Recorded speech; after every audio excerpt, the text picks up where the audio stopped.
O que garante que agora não é um sonho? O que garante que agora, essa aula, por exemplo, não é um sonho?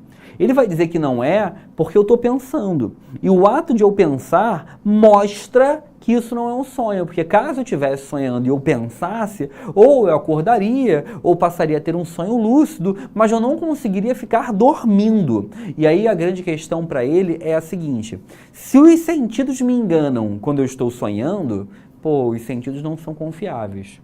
E aí o Descartes, ele é um autor racionalista, porque ele entende que a fonte do conhecimento humano se dá pela razão e não pelos sentidos. Só que essa visão não é unânime. Vão existir outros autores, que são chamados de autores empiristas, e esses autores empiristas vão dizer pra gente que o conhecimento não está na razão. Vão dizer pra gente que o conhecimento está nos sentidos. Olha essa charge aqui. Temos um cara, e esse cara está atacando, uma tirinha na verdade, né? Esse cara está atacando uma pedra na cabeça do outro. Tacou a pedra, né? Tacou a pedra e o cara, obviamente, se machucou. Ele marca aqui que ele se machucou. E aí ele fala o seguinte: isso querer dizer que pedra na cabeça ferir mais que cabeça na pedra. É uma tirinha, obviamente a gente não tem que levar ela como conhecimento teórico, mas tem uma coisa interessante aqui. Ele está mostrando que o ato de ele tacar essa pedra e machucar, e tacar de novo e machucar, e ele tacou várias vezes, prova para ele que quando eu taco a pedra na cabeça, machuca. Isso não tem nada de racional. Isso é empiria. Ué, Leandro, como assim empiria? Isso é um conteúdo amplamente empírico. Isso é um conteúdo em que ele descobriu na prática, que ele viu o conteúdo na prática, naquele momento, naquela circunstância, naquela situação. Então, isso é um conteúdo ligado ao empirismo. Leandro, me perdia. Vem para cá, chega aqui. Quando eu falo para você da filosofia do conhecimento, né, eu estou falando para você de um tipo e de um momento da filosofia que ganha força no século XVII, né, que está tentando entender como que o homem adquire conhecimento. Eu te falei que existe uma visão hegemônica e muito poderosa, né, chamada racionalismo, que tem o seu autor principal, né, a figura, né, de um cara chamado Descartes, né? E o Descartes, ele é um cara, né, ele é um autor que ele vai dizer pra gente que o conhecimento, a verdade, ou seja, a minha fonte de respostas, está totalmente centrado no que ele chama e no que ele entende de razão humana. Ou seja, através da minha razão, eu conheço, eu compreendo, eu entendo a realidade. Uma outra coisa que o Descartes também falava, que é importante a gente relembrar, é o seguinte: Descartes dizia que o ser humano nasce com uma coisa que ele chama de ideias inatas. Para quem não se lembra, o Descartes acredita que o ser humano já é dele, né? Ele nasce com algumas ideias prévias. Ué, Leandro, como assim ideias prévias? Descartes acredita que o ser humano, só por nascer, por ter razão, já nasce com alguns conhecimentos dentro da sua mente. Agora, essa visão racionalista não é a única visão. Vai existir uma outra visão, que é a visão empirista. Essa visão empirista, ela não é uma visão que tem um autor só de destaque. Existem vários autores que nós podemos considerar como autores importantes do empirismo. O primeiro que eu vou te falar é um cara chamado John Locke, né? John Locke é um autor que vocês vão observar que ele fala sobre muitos temas, né? E o Locke, que é um cara que nasce em 1632 e morre em 1704, ele discorda. Porque o Locke, ele é um cara que vai dizer que a gente descobre as coisas, aprende as coisas através da nossa experiência. Ué, Leandro, como assim através da minha experiência? No exemplo que eu taquei ali pra você, que eu te mostrei da pedra, beleza? O cara descobriu que a pedra na cabeça dói tacando. Porque na visão dos empiristas, já é só dessa maneira que eu consigo descobrir que dói. Não tem como eu raciocinar sobre isso. Eu tenho que praticar. Para ele, o conhecimento vem da experiência, vem dos meus sentidos. Eu aprendo com o tato, com o paladar, com o olfato, com a audição. Eu aprendo literalmente realizando aquele ato, realizando aquela ação. Então, Locke é um autor que está defendendo para mim que todo conhecimento se inicia, que todo conhecimento começa, tá? A partir desse processo da experiência. Só um detalhezinho que eu queria falar com vocês antes que eu esqueça, tá? Hoje, para quem está vendo a aula ao vivo, é dia 21. Dia 21, tá? Agora são 5h40 da tarde. E assim, hoje é o último dia para vocês pagarem as inscrições do Enem, tá? É o último dia para vocês pagarem um boleto do Enem aí, tá? Galera que não tem isenção, que não pagou, corre lá. As inscrições já acabaram na última sexta-feira, mas hoje é o último dia para vocês pagarem a inscrição do Enem, tá? Então quem deixa para depois, aí no caso, meu Deus do céu, tá? Para de ser brasileiro, deixar as coisas para a última hora e vai lá e paga isso daí agora, tá bom? Vamos voltar para a matéria aqui, que eu lembrei disso, não podia deixar de lado. Olha só, o Locke, ele fala dessa questão da experiência, né? Que o conhecimento se dá não pela razão, e sim pela experiência. E aí ele vai falar uma coisa que é a seguinte, o Locke, ele acredita que o ser humano nasce, né? O que ele vai chamar de tábula rasa. O que é tábula rasa? Eu quero que você pense tábula rasa como se fosse uma folha em branco. Ué, Leandro, folha em branco, sim. Eu quero que você pense tábula rasa como se fosse um indivíduo que nasce sem nada, tá? Um indivíduo que nasce sem conhecimento algum. Segundo John Locke, o ser humano quando nasce, ele nasce sem nenhum tipo de conhecimento prévio, nenhum. Ele nasce literalmente vazio, ele nasce literalmente sem nada. Então assim, na visão do Descartes, você nasce com ideias natas. Então, na visão de Descartes, você já nasceu com algumas ideias próprias, particulares. Ideias como, por exemplo, tempo, distância, já nasceram com você. Agora, o John Locke, que é um empirista, já defende a ideia da tábula rasa, que é uma teoria que vai dizer que você nasce uma folha em branco, que você nasce amplamente vazio, né? Que você nasce sem nada e você vai descobrindo, se entendendo, se compreendendo ao longo do tempo, aprendendo ao longo do tempo. E como que você vai aprendendo ao longo do tempo? Através da sua experiência, através dos seus sentidos, tá? Uma coisa importante é você saber que o Locke, ele é considerado, né, um empirista tradicional, tá? Por que a gente coloca ele, né, o Locke, como um empirista tradicional? Porque ele não é um cara que está negando a razão. O Locke não está falando que a razão não presta para nada, não é isso. O que ele está falando é que os sentidos são o início do processo de conhecimento. O que ele está falando é que os sentidos têm um papel fundamental em iniciar, em começar o conhecimento. Os sentidos têm uma tarefa fundamental de permitir que meu conhecimento comece, se inicie. Se eu quero aprender algo novo, eu preciso começar a aprender pelos meus sentidos, visão, audição, tato, paladar, pela minha experiência, por aquilo que eu experimento. Eu não começo a aprender pela razão, segundo ele. Depois a razão pode vir. Depois a razão pode aparecer, mas no começo eu começo aprendendo sempre pelos sentidos, tá? Vamos ali no slide que eu quero te mostrar um negócio para poder voltar aqui para o quadro. Chega aqui. E aí eu quero te mostrar o seguinte, o Locke, ele vai dizer então o seguinte, ó, que o conhecimento, ele se inicia pela sensação, pelos meus sentidos, pela minha experiência.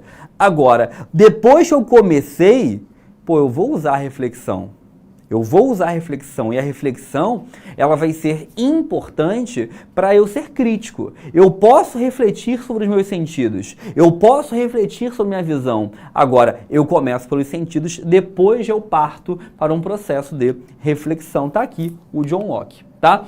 Esses três aqui, Francis Bacon, John Locke e David Hume, são os três autores mais importantes, principais aí do empirismo. Vou ser bem sincero com vocês, pensando em vestibular, os mais importantes são o John Locke e o David Hume. São os dois mais cobrados, são os dois que aparecem mais nas provas. O Francis Bacon já apareceu, mas é mais raro, é menos provável aparecer. Na hora que você for estudar, dá foco nesses aqui, David Hume e o John Locke. Tranquilidade? Assim, quando nós falamos dessa disputa entre racionalismo, empirismo e por aí vai, repara que nós estamos falando de um momento histórico muito importante, né? É um contexto histórico muito diferente, porque é século XVI, XVII, XVIII, então é um contexto em que a gente está saindo daquela filosofia medieval, estamos deixando de lado aquela visão religiosa, né? Porque a Igreja Católica teve uma grande perda de influência. A Igreja Católica, que era a instituição mais poderosa, dominante, hegemônica, ela está perdendo poder. ela está perdendo força. Durante o período medieval, ela era uma instituição inquestionável, né? Uma instituição que era quase impossível de ser criticada.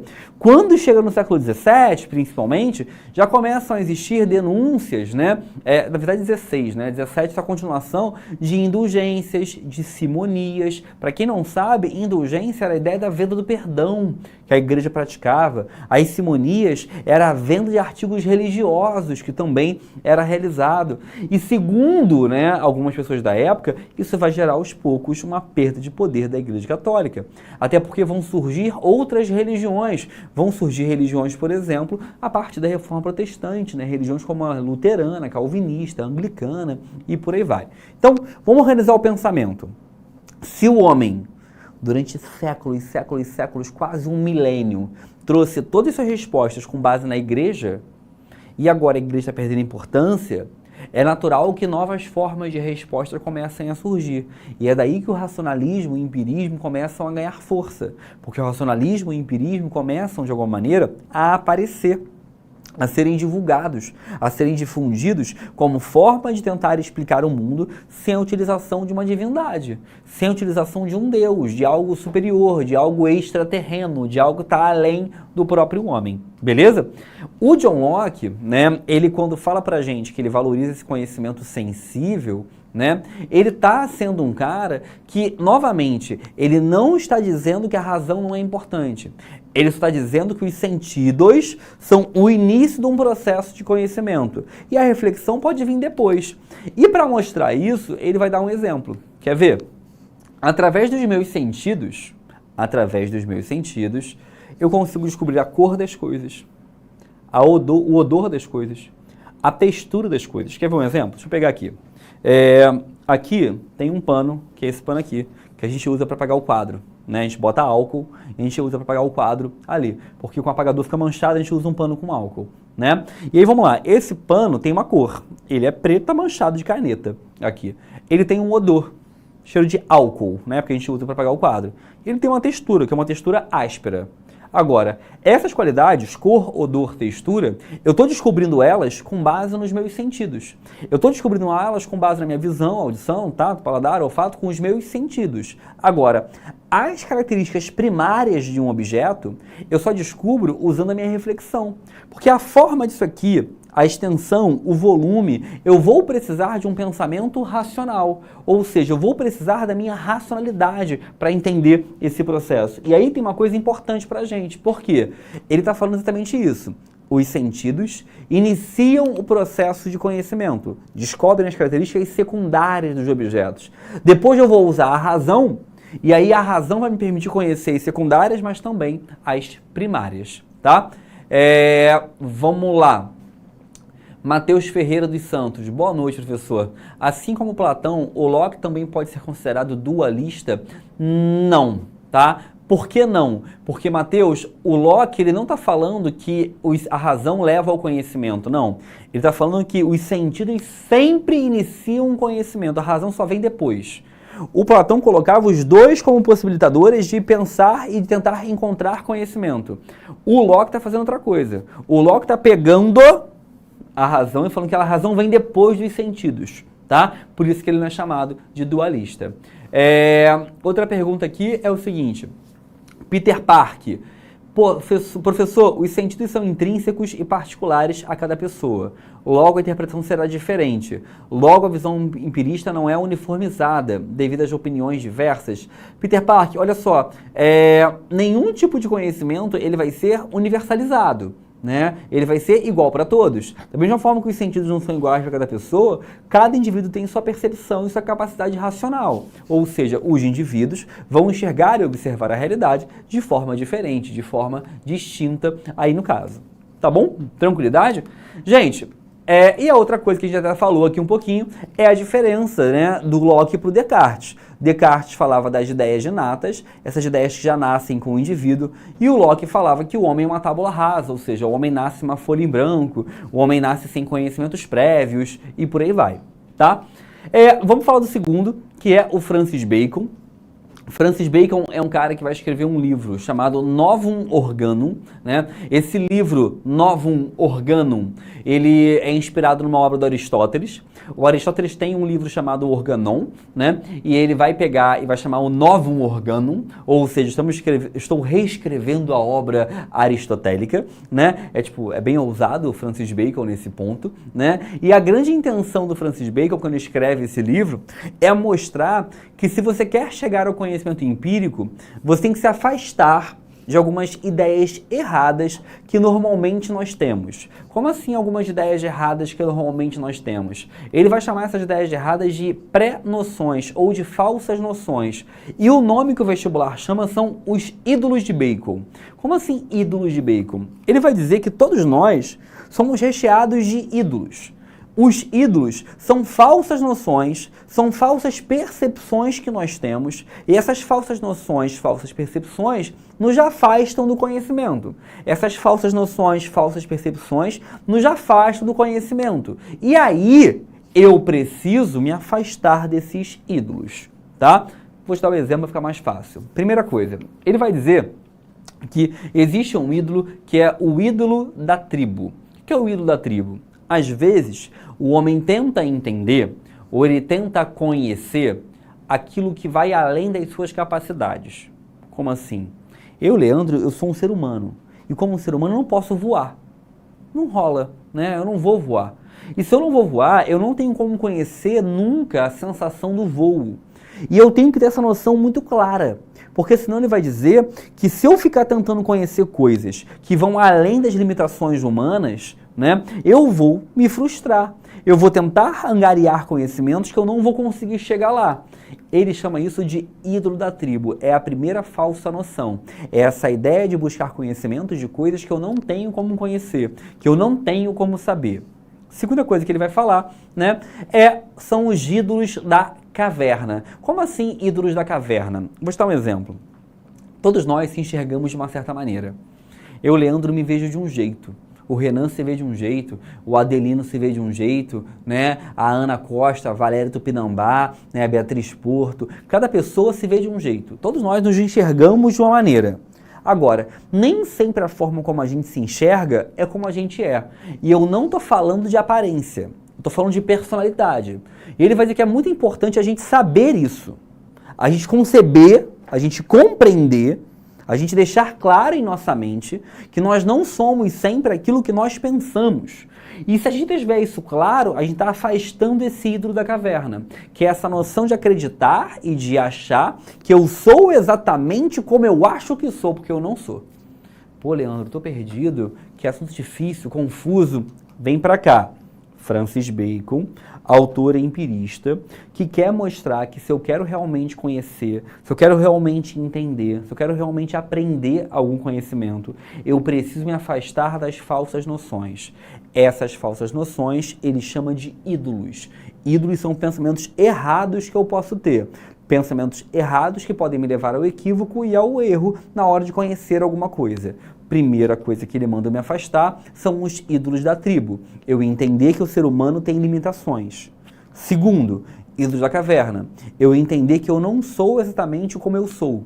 Que eu não sou exatamente quem eu acho que eu sou. Porque isso vai ser importante para eu saber que eu tenho limitações na hora de chegar e de angariar o conhecimento. Terceira coisa, ele vai falar que são os ídolos do foro. Ele fala que o ser humano nem sempre se preocupa em ter e em deter uma boa comunicação. Então ele vai dizer que é importante eu afastar esse erro comunicativo. Como assim? Um conteúdo de filosofia, ele sempre é difícil. Sempre é difícil. Mas eu tenho que tentar transformar para vocês o mais fácil possível. Às vezes é mais tranquilo fazer isso, às vezes não. Mas ele vai falar que eu, como um comunicador de uma ideia, preciso transformar essa ideia na mais simples possível. Eu não posso falar com vocês que são vestibulandos igual eu falasse, por exemplo, com um universitário, ou com um cara que está no mestrado, ou no doutorado. Não. Eu tenho que transformar a minha comunicação de acordo com quem eu estou falando. Né? E assim, como assim de acordo com quem eu estou falando? Eu tenho que transformar a minha comunicação de acordo com quem eu estou me expressando. Né? Isso para eles são os ídolos do foro. É não deixar de lado a questão comunicativa. tá? E os ídolos do teatro, né? Os ídolos do teatro é porque ele vai dizer que existe uma série de hábitos culturais que são sem comprovação, do tipo, porque toma chá de boldo que vai melhorar a sua má digestão. Porque se deixar o chinelo virado, sua mãe vai passar mal, hein? Sua mãe vai morrer, hein? Entrar na piscina depois de comer, não pode não, hein? Leite com pera? Não pode não, hein? Essas coisas que a comunidade, o senso comum vai pensando, né? Vai acreditando e por aí vai. Ele fala que a gente tem que se afastar de tudo isso. Nós só devemos levar em consideração aquilo que de fato é comprovável. Só devemos levar em consideração aquilo que de fato tem comprovação. Hábitos culturais, essas falas culturais devem ser obviamente negadas, rechaçadas, ignoradas, tá? Outra pergunta aqui do Peter Park que fala assim, professor, como explicar as ideias natas que nós já nascemos? Existe explicação? Olha, Peter Park, para ele, né, são ideias que vêm da racionalidade humana. Né? Segundo ele, a nossa mente, nós como indivíduos, como compostos químicos, nós já nascemos com algumas percepções, com alguns entendimentos. São ideias intrínsecas à existência. Né? Ele está muito mais preocupado em diferenciar essas ideias natas da tábula rasa, aquela ideia que eu só vou descobrindo, né, ao longo da minha vida. Eduarda, professor, por que os católicos usam tanto Aristóteles? Olha, Eduardo, na verdade, o catolicismo, né, vai se apropriar muito de visões platônicas e aristotélicas, né, porque são a base da filosofia. Então, lá no meio medieval, quando vai ter Santo Agostinho, São Tomás de Aquino, esses caras eles vão pegar Platão e Aristóteles e vão adaptar a teoria deles para o cristianismo. Mas vale lembrar que o Aristóteles viveu antes do período cristão. Então Aristóteles não era cristão, tá? Na verdade nem existia cristianismo como a gente conhece hoje naquele momento, tá? Então assim, a Igreja Católica usa porque entende ele como uma base filosófica e que isso pode obviamente gerar e trazer reflexões, tá? Tranquilo até aí? Beleza? Uma outra coisa é você entender é o David Hume, né? E o David Hume, ele é o autor que a gente vai chamar de empirista radical. Veja bem, se o John Locke, eu te falei que era o empirista clássico, o David Hume é o chamado empirista radical. Como assim empirista radical? O David Hume, ele só acredita nos sentidos.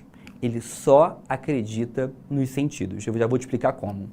Vitório Henrique perguntou, Leandro, o que é dúvida metódica? Vitório, isso é um tema da aula de racionalismo, tá? E eu te falei o seguinte, que a dúvida metódica é aquela dúvida em que eu utilizo a dúvida como um método. O que é isso? A dúvida vira base para o encontrar de respostas. Descartes era o autor que utilizava a dúvida metódica. Era um autor que entendia que deveria se duvidar de tudo a todo tempo. Só devo levar ao crivo do conhecimento aquilo que passou pela minha dúvida, aquilo que eu duvidei o suficiente até o ponto de não poder mais duvidar. A frase penso logo existo, por exemplo, vem dessa noção de dúvida metódica. Tá bom? Tranquilo? E aí vamos lá. O David Hume, chega aqui, diretor, rapidinho. O David Hume, ele é um cara que eu te falei que ele é um empirista radical. E ele, por ser um empirista radical, ele está se diferenciando da ideia do Locke de um empirista tradicional. Porque, veja bem, para o Locke, se eu pegar essa caneta e jogar para cima e ela cair, eu joguei de novo, ela caiu de novo, eu joguei de novo, ela caiu de novo, joguei 3, 4, 5, 10, 15, 20, 100 vezes e ela caiu, quer dizer que canetas jogadas para cima caem.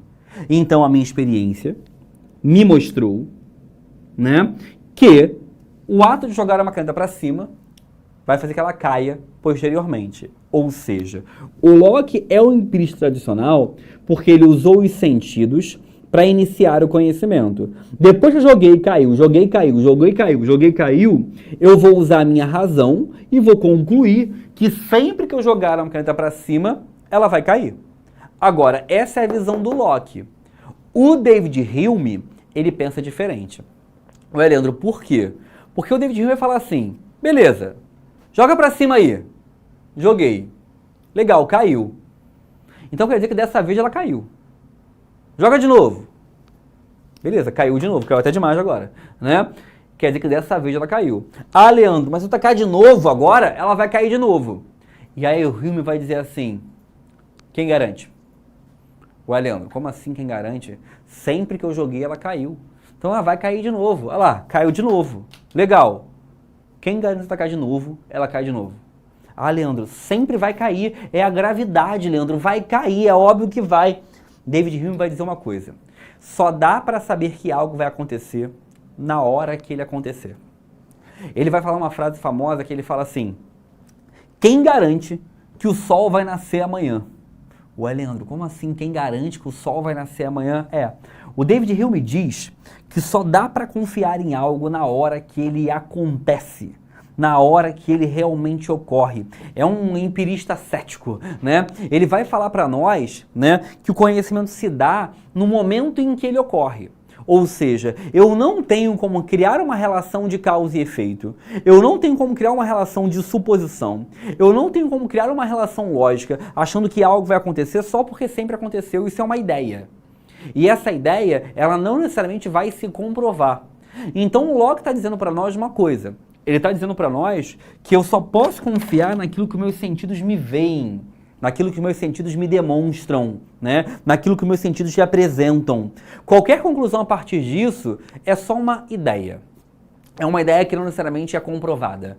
É uma ideia que não necessariamente vai se demonstrar como real, como verdadeira. A comprovação só vai acontecer na hora em que realmente aquele fenômeno vir a ocorrer. Chega aí, diretor.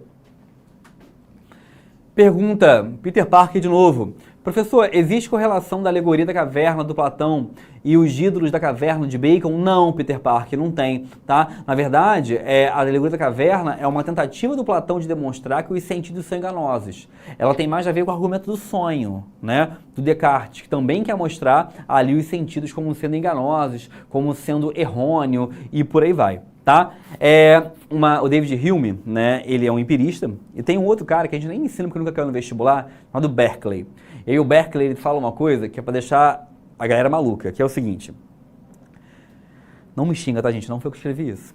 Quando uma árvore cai na floresta e não tem ninguém lá para ver, ela caiu sim ou não? Ué, Leandro, ela caiu, ué. Ela caiu. Mas alguém viu? Não. Ela fez som? Ela fez barulho? Claro que ela fez barulho, ela caiu. Alguém ouviu? Não. Então, se ninguém ouviu, não existiu. Ué, Leandro, como assim? Alguns autores empiristas vão acreditar que algo só ocorre quando tem alguém experimentando aquele ato. Se ninguém viu acontecer, se ninguém estava lá ouvindo acontecer, aquele ato não aconteceu. Você fala, Leandro, para, coisa de maluco. Não, né? Talvez seja, mas assim, mais do que isso, uma reflexão sobre a importância da nossa experiência. A importância do homem experimentar algo para aquilo realmente ser verdade, para aquilo realmente ser verdadeiro, né? Depois, se vocês pesquisarem, joga no Google assim, ó, Berkeley, né? Árvore caindo na floresta. Tem algumas historinhas contando, refletindo sobre, talvez alguns de vocês que gostem mais de filosofia se interessem por isso, tá? Uma coisa para a gente poder encerrar aqui agora. O David Hume, ele vai dizer uma coisa que é a seguinte, deixa eu botar aqui, ele vai dizer uma coisa que é a seguinte: quando você acha que essa ideia de a árvore cair, né, vai cair, de árvore cair não, desculpa, da caneta cair, né? Porque eu joguei uma vez e ela caiu, ela vai cair sempre. David Hume vai dizer que é só um hábito nosso. Nós estamos acostumados por sempre vermos caindo, achar que vai cair de novo. E ele fala que essa nossa ideia vira um fato em nossa mente, né? Vira um fato em nossa cabeça, pelo simples fato de nós estarmos acostumados. É só costume. Joguei 100 vezes, caiu 100 vezes, ele foi acostumado a achar que vai cair. Mas não tem garantia disso. Essa teoria tem um nome. O nome da teoria é guilhotina de Hume. A guilhotina de Hume, ou lei de Hume, é essa ideia em que somente o conhecimento empírico é fonte de verdade. Somente o conhecimento empírico é fonte verdadeiro, real, total de conhecimento. Qualquer outro conhecimento seria errôneo, seria falso, seria enganoso. Eu só posso confiar naquilo que os meus sentidos me demonstram. Eu só posso confiar naquilo que os meus sentidos realmente se apresentam para mim, passam para mim. Beleza? Tranquilo? Eu sei que não é uma aula fácil. E é uma aula que eu preciso muito que depois de vocês que são assinantes, entrem na plataforma para fazer as questões, os exercícios dessa aula. Porque é uma aula que a gente fala muito, mas você vai conseguir realmente entender o conteúdo fazendo questão. E não esquece, na hora que vocês forem fazer as questões, quando não entender, vê a questão resolvida em vídeo. Porque aí você vai entender o porquê você errou e você vai pegando, né, a noção de como é que isso cai diretamente nas provas de vestibular para vocês. Agora já adianto, essa noção entre racionalismo, essa comparação entre racionalismo e essa noção do empirismo é extremamente cobrado nas provas de vestibular. Então essa parte da comparação entre ideia inata, tábula rasa, entre racionalismo com a razão, empirismo com a experiência, sempre aparece nas provas. Tá bom? Meus queridos, fiquem muito bem. Excelente aula para vocês, excelente dia para vocês e até a próxima. Valeu! Assista nossas aulas a hora que você quiser. Vem com o Pro, o cursinho online que mais aprova no Enem. Assinem proenem.com.br.